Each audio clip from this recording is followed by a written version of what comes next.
Hello guys! So, welcome to my vlog mga ka-idol. So, mga recipe natin gagawin. Magluto naman tayo ng giniling. So, ito mga ka-idol. Ayan.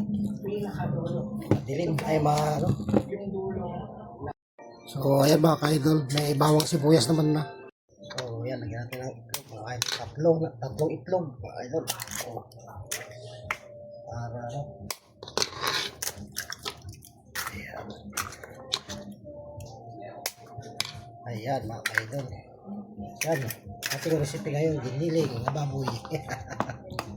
So tara na guys, magluto na tayo ng giniling. Ayan mga ka-idol.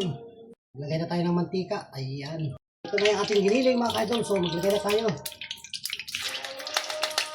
Ayan.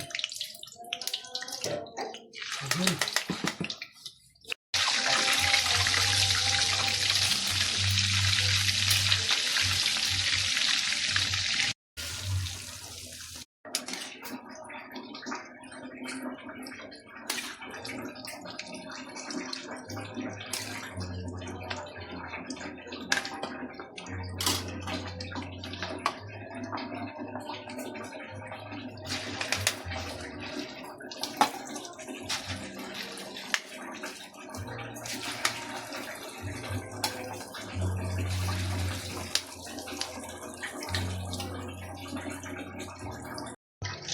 Ala, picture.